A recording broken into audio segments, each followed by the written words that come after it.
We just heard Jesus say, "You shall love your neighbor as yourself." He offers another formulation of the same principle earlier in Matthew's Gospel in the Sermon on the Mount, when he says, "In everything do to others as you would have them do to you, for this is the law and the prophets." Now, this teaching has a name. What's this rule called? It is the Golden Rule. That's right. The principle of treating others as you want to be treated by them. Now, I didn't know this until I was preparing for the sermon, but the term Golden Rule is actually first used by Anglicans back in the 17th century. But of course, the teaching, the idea, is far older. It goes back to antiquity. Various expressions of the Golden Rule can be found in most religious and ethical traditions throughout the world, throughout time. We find it in ancient Egypt and ancient India, in ancient Greece and Rome, in the writings of Plato and Stoic philosophers. There's a multi-faith poster displayed permanently at the United Nations headquarters in New York City that has the Golden Rule in scriptures from 13 different religious traditions. This includes Judaism, Christianity, Islam, Hinduism, Buddhism, Taoism, native traditions, and others. The Golden Rule has been adopted in various secular contexts and is widely celebrated and cherished as a foundational, central, and universal maxim, offering all of humanity, no matter our differences, a simple and yet powerful guide to how to relate to one another. It is taught to our children. I was talking to the St. Mark's preschoolers about the Golden Rule this week. It turns out a lot of them had already been taught it here at the St. Mark's preschool. Yet, somehow, the first place I remember hearing the term Golden Rule, and perhaps even the teaching itself, was not in preschool or elementary school or church. It was the show Curb Your Enthusiasm. Now, I gather that many of you know about this show, which chronicles the misadventures of Larry David and the many awkward social predicaments he gets himself into over and over and over again. If you don't know who Larry David is, count yourself among the lucky here. But I got really into this show when I was about 14 years old, and that hasn't changed at all. And in an episode I first saw when I was this age, Larry and his wife Cheryl go into a theater for a show, and there is a woman at the door who appears to be working there as an usher, and she says, "I'm sorry, there's no food or drink in the theater. You can't take that in," because Larry's holding a water bottle. So he looks at it, and earlier in the episode we learned that his doctor has told him that he's dehydrated and should drink like 8 glasses of water a day. So he's carrying a water bottle with him at all times. So he says, "Really? I really need this. Are you sure I can't take it in?" She's like, "You're going to have to finish it out here, I'm sorry." So Larry surrenders begrudgingly, and he and Cheryl agree for her to go in, save a seat for him, and he'll finish the water outside the theater. Once Larry is seated, he notices someone in the row in front of him. "Is that the same woman who just told me to get rid of the water? What's the deal? What's going on? Does she work here? Is she a guest?" So he leans over to talk to her. Excuse me, do you work here?" She's like, "No." "Well then, why did you tell me I couldn't come in with the water?" She's like, "I saw you coming in with water. There's no water. That's the rules." "I don't see how it's your concern. You don't work here." "It's the rules. The sign says no food or drink in the theater." "What are you, the hall monitor? Who are you that the rules don't apply?" "I'm applying the Golden Rule." "I don't think the Golden Rule applies here." "Yeah, well, if you had water, would you want me to tell it you couldn't bring water in?" "I don't think so." She's like, "How about common courtesy?" And Larry says, "That doesn't supersede the Golden Rule. That's the big one." The Golden Rule is the big one. We love the Golden Rule. Today's gospel features one of Jesus' most beloved and quoted sayings. He says, "You shall love the Lord your God with all your heart and with all your soul and with all your mind. This is the greatest and first commandment.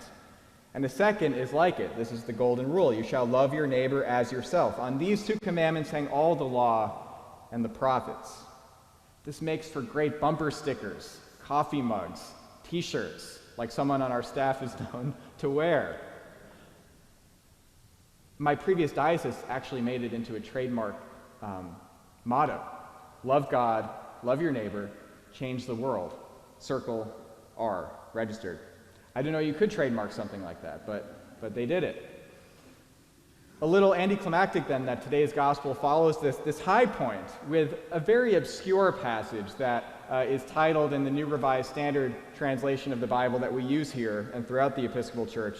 It's titled, The Question About David's Son. I bet none of you had a question about David's son that you're itching to have answered. But Jesus brings this up. He asks the Pharisees, who he's kind of going back and forth with, what do you think of the Messiah? Whose son is he? And the Pharisees say, David's son. The Messiah was long expected to be descended from the line of David and not only be a relative or a descendant of David, but to be like David in terms of being a great king and even warrior who would reestablish Israel's greatness in the world. And Jesus is like, okay, well, if the Messiah is the son of David, then how come in a psalm that David wrote, he calls the Messiah Lord? How can an inferior be referred to as a superior? In this culture, if you're inferior to your father, so how could your father call you Lord? If this sounds like obscure rabbinic debate that's not at all interesting to you, that's fine. That's probably how it should sound. Try making a slogan, bumper sticker, mug, or t-shirt out of that. Not very compelling. Not like love your neighbor and love God. In more general terms, many of us seem to have more difficulty when Jesus speaks about himself as the Messiah or as the Son of God, or when he makes claims that seem in any way narrow or exclusive or particular to Christian faith. We so often prefer Jesus when he's speaking about universal values that we imagine everybody can get on board with, that we imagine have universal appeal, such as love God and love your neighbor. These messages are much easier to embrace and digest. And yet, even though we love saying and hearing the golden rule, it seems that as human beings, as Americans, we're not always so good at practicing it. In practice, many people throughout the world, not just Americans, have a much easier time with the particular tribal and exclusive elements in their tradition or in their culture, rather than the universal values, such as love or neighbor. Because we fail to love our neighbors left and right, up and down. Democrats hate Republicans, Republicans hate Democrats. Political division in this country is at an all-time high. It's been at an all-time high for at least 25 years now, but it just keeps topping itself. And of course, and tragically, there is a terrible war unfolding in the Middle East right now between Israelis and Palestinians. We have Muslims fighting Jews and Jews fighting Muslims. The suffering and trauma experienced by both Israelis and Palestinians is immense and tragic. Of course, the current fighting began on October 7th, when Israeli civilians were targeted in their homes and communities in an unspeakably barbaric act of terrorism, the worst attack on Jews since the Holocaust, for which there can be absolutely no justification, regardless of political complications and circumstances. And now Palestinian civilians, so many of them children, are suffering and dying every day as collateral damage. The suffering on both sides is just grievous and traumatic. Both of these traditions have a deep history with and compelling claims to the land that they live in and are fighting over. Both of these traditions have the teaching to love one's neighbor as oneself, but it's so hard to do it, it seems. Now, I believe that most Israelis and Palestinians want to find a peaceful solution, but obviously too many don't. And over here in America, while we're not fighting each other with weapons over this and other disagreements, we get so dug into our own positions, and so many Americans have been so eager to latch onto one or another side of this conflict and make it their card, make it their cause, and demonize the other side, yell at them, denounce them. The New York Times columnist Thomas Friedman, who knows something about this conflict, said recently, "I love Israelis and I love Palestinians, but God save me from their American supporters. We have such a hard time loving our neighbor as ourselves in this world.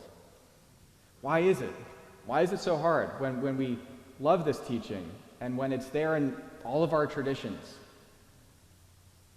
It seems we get stuck on how we're different, on what divides us, and we lose sight of how we're all united as neighbors. In Luke's gospel, when the same teaching, the same passage appears, where Jesus says, love your neighbor as yourself and love the Lord your God, Jesus follows it with the parable of the Good Samaritan. In the parable of the Good Samaritan, Jesus' message is that the Samaritan, who was the enemy, one of the enemies of Jews of Jesus' time, these two groups lived in geographical proximity to one another, but they were very much at odds and not at all friendly to one another. Jesus' message is that the Samaritan is your neighbor. And if you're a first century Jew, if the Samaritan is my neighbor, well then who isn't my neighbor? I think Jesus' message is that everyone is our neighbor, which is an astonishing teaching of universal kinship for that time and place. The brilliant spiritual teacher Ram Dass had a great way of getting at the heart of this truth and what it means for how we should live, how we should want to live.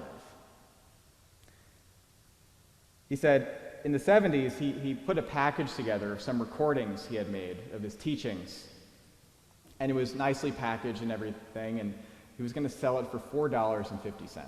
Again, this is the 70s. And he brought it to his father, who was a very successful lawyer and businessman. And his father said, this is pretty impressive. What are you going to charge for it? $4.50. I bet you could charge $10 for it, and just as many people would buy it. This looks pretty good. And Ram Dass says, well, it only cost $4 to make, so you get 50 cents profit for each one sold. And his father's like, I don't understand. You can make a lot more money off of this. What, are you against capitalism or something? And he says, no, I just think that this is what I want to sell it for. So he's thinking about how he can get through to his dad where he's coming from. So he says, Dad, you're a lawyer. Well, remember a few years ago when you tried a case for our Uncle Henry? It's like, yeah. Was it a tough case? Like, darn right it was tough. It took a lot of my time. And how did the case go? Well, I won. We worked hard, and we won the case. We had to take it to the Supreme Court of Massachusetts. He's like, well, Dad, I bet you charged Uncle Henry a sizable fee for all that work you did for him. His dad's like, what, are you out of your mind? It's Uncle Henry. Of course I didn't. So Ram Dass says, well, now you see my predicament. You understand. If you can find me somebody who isn't Uncle Henry, I'll rip them off. Everybody's Uncle Henry. Everybody's our neighbor. This is Jesus' message. Back to the teaching about the Messiah, this question about the Son of David. It might sound obscure, but I think it actually has something quite profound for us, especially today, especially next to this passage with the golden rule. As I've said, the Messiah was expected to be not only descended from David, but like David in terms of militance, in terms of being a political leader, in terms of being a political liberator. And this was not the kind of Messiah that Jesus was. Jesus did claim messiahship for himself. He just, before this story, had rode into Jerusalem on a donkey with shouts of Hosanna to the Son of David, messianic exclamations from the people who were there. But Jesus claimed to be a very different kind of Messiah, one that nobody, it seems, expected. Perhaps one that nobody really wanted or knew they wanted until he showed up. He is the kind of Messiah who is, of course, enthroned as king. A Messiah was supposed to be a king on a cross with the words, Jesus of Nazareth, King of the Jews, inscribed above his head. So he's a Messiah that calls for our faith, who calls for our allegiance in a way, but in a very different way than any other religious leader might do so, because he calls us not to follow him and to be attached to him and to be allied to him and to all others who believe in him at the exclusion of being allied to and in communion with everybody else in the world. He calls us to follow him into the way that he leads, to follow him into love of neighbor, a neighborship that knows no bounds, if you allow the word neighborship, a neighborhood that knows no bounds. Because after all, where would Jesus be in the conflicts of today? Jesus lived in a time of conflict. He lived in a time where people on both sides of a very deep political and cultural divide were taking up arms, trying to overthrow the other or trying to keep the other down. It's not at all so different from what we see going on today in the Middle East and in other places. Jesus did not take up arms. He taught another way. He taught his followers, anybody who would listen to him, to love your neighbor, and not only to love your neighbor, but to love your enemies, to pray for your enemies, to forgive those who do you wrong, to forgive, to withhold judgment. Jesus not only taught a nonviolence of actions, but he taught a nonviolence of the heart. I think this is fundamental to what it means to follow Jesus, and fundamental to what Jesus has to offer us in this very inflamed and polarized time. This doesn't necessarily offer us easy political or military solutions to the conflict playing out in the Middle East. I'm not suggesting it does. But I think what it does suggest is that we who are here trying to follow Jesus in this place, in this culture, can learn a lot from this sort of Messiah who's different than what was expected, who's not the warrior king, who taught a nonviolence of the heart, who teaches us, if we will follow him, how to put out some of the flames of division and unrest in our society with the healing waters, like the rain of today, the healing waters of forgiveness, kindness, patience, withholding judgment far more often than we tend to. Being less quick to take a side in a conflict that is so complicated that it's hard to really know what side we should be on. Jesus did not tell us that we need to take sides in every political dispute of our time. He told us to witness to another way. So let us follow our Messiah, let us follow our Rabbi in this way and offer some healing and hope in a time and a place that really needs it. Amen.